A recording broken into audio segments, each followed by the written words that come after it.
5 साल की बेटी बाजार में गोलगप्पे खाने के लिए मचल गई। किस भाव से दिए भाई?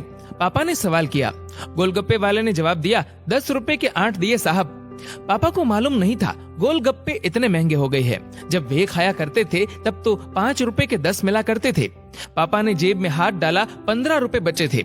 बाकी रुपए घर की जरूरत का सामान लेने में खर्च हो गए थे। उनका गांव शहर से दूर है। 10 रुपए तो बस के किराए में लग जाने हैं। नहीं भाई, 5 रुपए में 10 दो तो ठीक है, वरना नहीं लेने। ये सुनकर बेटी ने मुंह फुला लिया और बोली, अरे अब चलो भी पापा, नहीं लेने इतने महंगे। पापा के माथे पर चिंता की लकीरें उभर आई। अरे खा लेने दो ना साहब, अभी आपके घर में है तो आपसे लड़कर भी खा सकती है। कल को पराए घर चली गई तो पता नहीं ऐसे मचल पाएगी या नहीं, तब आप भी तरसोगे बिटिया की फरमाइश पूरी करने को।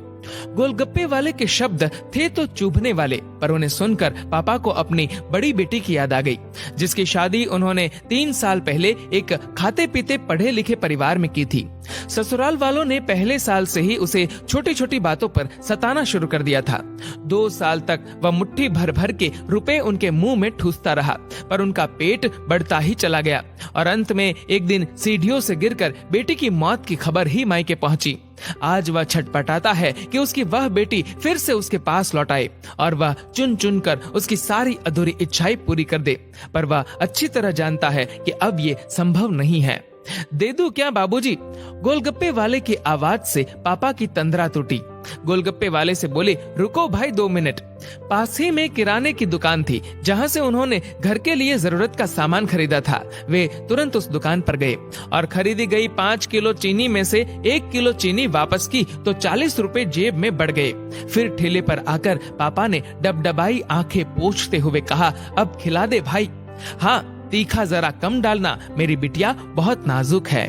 ये सुनकर 5 वर्ष की गुड़िया जैसी बेटी की आंखों में चमक आ गई और उसने पापा का हाथ कसकर पकड़ लिया।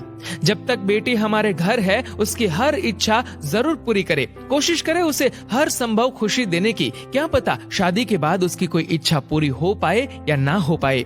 ये बेटियां भी कितनी अजीब होती है। जब ससुराल में होती है तब मायके जाने को तरसती है, सोचती है कि घर जाकर माँ को ये बताऊंगी, पापा से ये मांगूंगी, बहन से ये कहूंगी, भाई को सबक सिखाऊंगी और मौज मस्ती करूंगी। लेकिन जब सच में मायके जाती है तो एकदम शांत हो जाती है, किसी से कुछ भी नहीं बोलती, बस माँ बाप भाई बहन से गले मिलती है, बहुत खुश होती है।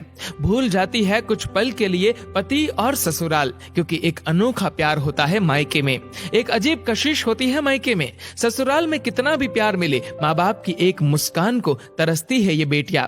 ससुराल में कितना भी रोए पर मायके में एक भी आंसू नहीं बहाती ये बेटियां, क्योंकि बेटियों का एक भी आंसू माँ बाप भाई बहन को हिला देता है, रुला देता है। कितनी अजीब है ये बेटियां, कितनी नटखट है ये बेटियां, भगवान की अनमोल देन है ये बेटियां। हो सके तो बेटियों को बहुत प्यार दे, उन्हें कभी भी न रुलाए, क्योंकि ये अनमोल बेटी 2 परिवार जोड़ती है, 2 रिश्तों को साथ लाती है अपने प्यार और मुस्कान से।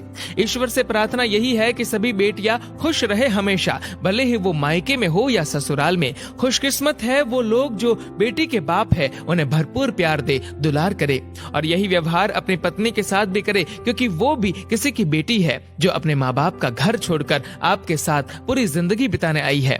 उसके पिता की सारी उम्मीदें सिर्फ और सिर्फ आपसे है। दोस्तों, इस वीडियो को लेकर आपकी क्या राय है नीचे कमेंट करके जरूर बताएगा, और अगर आपको ये वीडियो अच्छा लगा हो तो इस वीडियो को लाइक करेगा, शेयर करेगा ज्यादा से ज्यादा लोगों तक, और ऐसे ही और भी इंस्पिरेशनल वीडियोस के लिए सब्सक्राइब करें हमारे यूट्यूब चैनल को और फेसबुक पर फॉलो करें हमारे पेज को। धन्यवाद।